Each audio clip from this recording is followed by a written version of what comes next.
Hello, welcome to episode number 8 of our Django class-based views series. We are going to be talking about form views today. So form views are going to be used whenever you have a form. Pretty simple, right? You can think of anything like a login form, which we're going to be talking about today. You can think about a create form. Let's go ahead and take a look at what we have. Counts. Let's go and go to articles, or maybe it was root. So if we take a look at like update. Oh, I need to log in. Oh, really? This is just wonderful. Okay, let's try that again. Maybe that wasn't my article. Okay, so an update form right here, right? If I go to create, here's another form. So we have all these forms, and we're going to take a look at form view, which is the base to all of these. For example, this is a create form view. The other one is an update form view. But today we're just going to be talking about a form view, the base, what all of that is built off of, right? And what we're going to be looking at to go over that is login. Because with form view, we do not base it off of a model. Create views, update views, delete views, those are all based off of a model instance, right? And with login, it's not based off a model instance. It is based off of a user. So form view is used whenever you have a form that is going to be used that doesn't have a model. Always remember that. So let's take a look. Let's go ahead and look at the functionality we have here. When we press go, it checks to make sure that these are valid. If I put in something here, it says my password was not correct. And when I put in the correct password, it takes me to this all articles. Right? So let's go ahead and see how that all works and what just happened.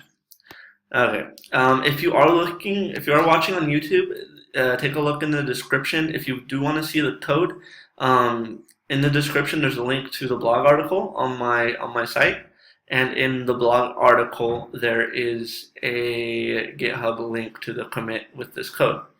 If you are looking on my site, on my blog site page, whatever you want to call it, there you'll see a link at the top of the article. So let's take a look at and see what I did. First of all, I just added in this account. I had to make a new app called accounts. And in accounts, I have the URL. I made a login URL that goes off of login form view.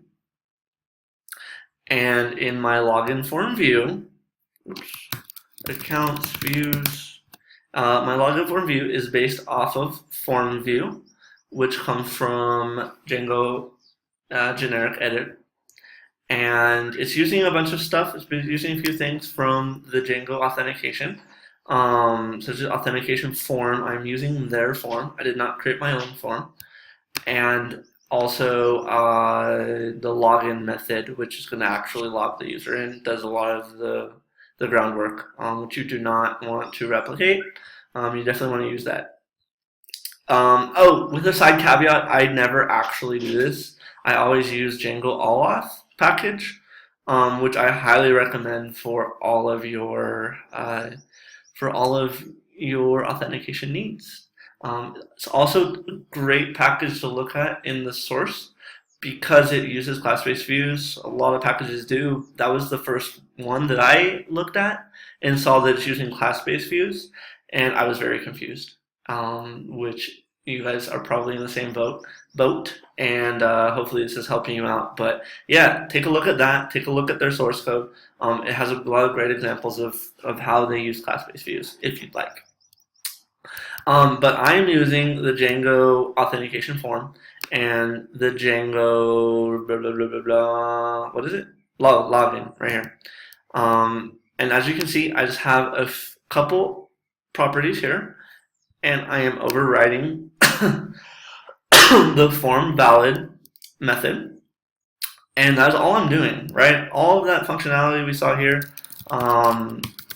all that functionality that we saw was just on these like few lines of code, which is just beautiful. It's just wonderful. All right, so let's take a look and see what is going on here. Let's take a look at the source code of FormView. I'm gonna apologize in advance. There's gonna be a lot of scrolling,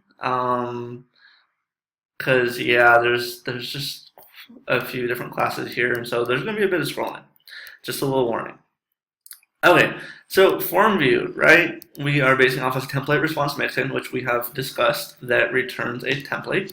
Here we are returning a template, and then it is using base form view. Base form view is using process form view and form mixin, and then we look here, and this is based off of view. So there is a lot of linking of inheritance, right? It goes from view to process form view to base form view and form view, and it is using these mixins along the way. With practice, you will start to understand why they do this. You would be able to override and like use like custom form view if you want to do something different.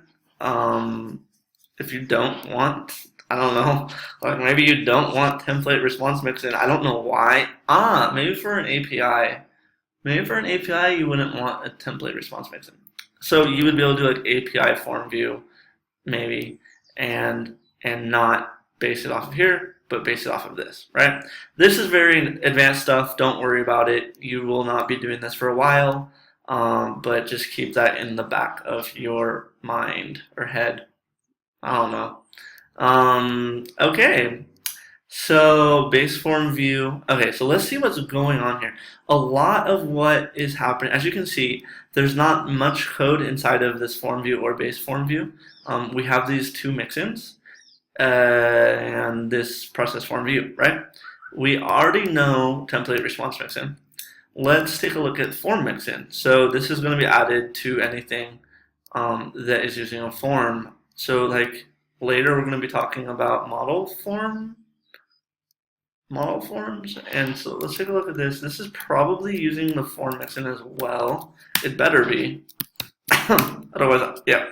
So model form mixin using this form mixin too. So let's take a look at form mixin.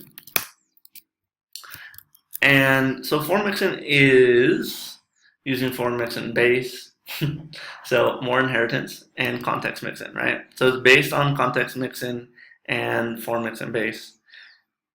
Okay, this is a lot of information. Now we're finally looking at what's actually going on. So if we take a look at our code, template name, this comes from template response mixin, as we already know.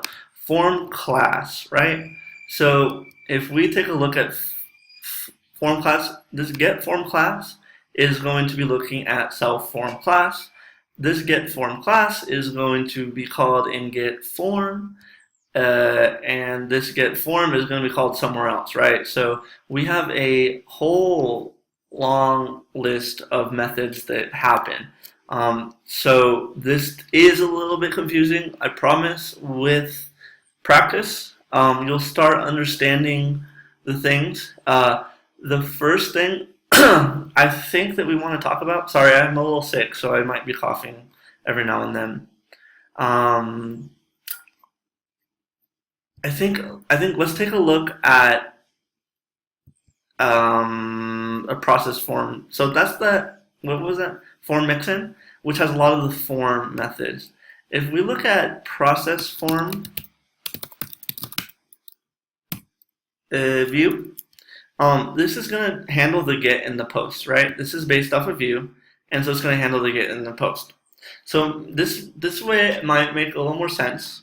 So when we do a get request, what is happening? Why is that there, right?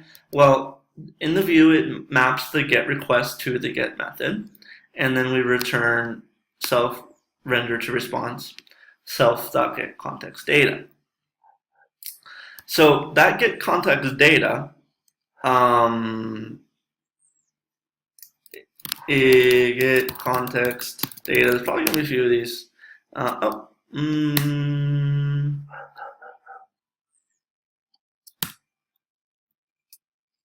Okay, so here in my form mixin, I have a method called getContextData. Oh, there's a dog barking. All right, he stopped. GetContextData, and we're adding a form of self.getForm, right? So self.getForm, as you remember we just saw, is going to, if there is a form class, then we're going to get the form class, and we're going to return that form with our quarks, right? And our getQuarks is going to attach the initial data. So normally you would have to do this on your own, but with class-based views, it does it for you. It's going to attach the initial data and prefix, which I don't really know what prefix is. Let's see where that's defined. Returns a prefix used for forms on this view. I guess it's a name. Maybe it's yeah, it's the name of the template that you can put before it. I think this is going to be used more with like create view and update view, which we'll see later. Okay, so now we got the form and we're adding it to the context, and we're returning that context with the form, right? We do that in function-based views. It's just here we don't actually have to do much. We just do form class, and then it's going to return that form for you with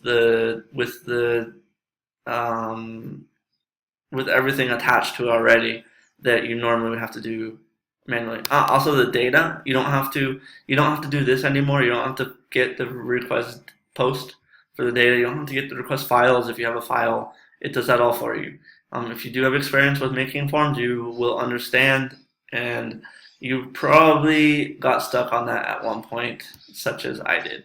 But in class-based views, we just show it the form, and then it does all of that for us. We set a success URL, which is going to dictate where the user is taken after a successful submit. And here, form valid, we're going to override this. So the default form valid just is going to, this is just form view, so it's not doing much. It's just going to redirect to the success URL because it doesn't know what to do, and it's not going to try and figure out what you're trying to do. It's up to you. This is the method that you're going to be overriding the most, at least in my experience. Maybe you guys will find something different, but well, get context data too. But as far as form stuff goes, form valid. If you want to do stuff when the form is valid, you typically have to override it because there's so many options of what you can do that Django can't default that. With model instance stuff, it does, but a lot of times you still have to override. Anyway, it's overriding form valid, and it's going to run this Django login that comes from the auth, right? And then the user is going to be logged in the same way that you do it when you log in through admin. If we look here, this is pretty much similar. Like this is going to be doing the same exact thing, where you put in a username, password, login, and it's going to run that same login function. So that's what we're doing here. And here, let's go ahead and log in. Oh. And so now I'm logged in, right? Now I'm on my admin user. I can check here. See if this is my article. This is not my article, so I get a forbidden. Let's go to a different. Oh, I said it right there. Okay, this is my article, and I can update it. So that shows that it knows that it is me. Let's see if there's anything. I think that's pretty much it. Hopefully that made sense. I know we're covering a lot of stuff now. Definitely go out and practice this and play around with overriding methods and properties. You're technically overriding properties too, I think. Maybe you're setting them. Yeah, you're overriding properties as well. So go out, play around with this. you're gonna run into some problems. That's where you learn. And let me know in comments on my blog page or in YouTube. And if you run into anything, and I will try to help you as best I can. Next episode, we're going to be talking about model form view, which is based on form view, but then we tie it with a model, and so then it will render the fields based on the model. Hopefully you enjoyed this episode, and I will see you next time.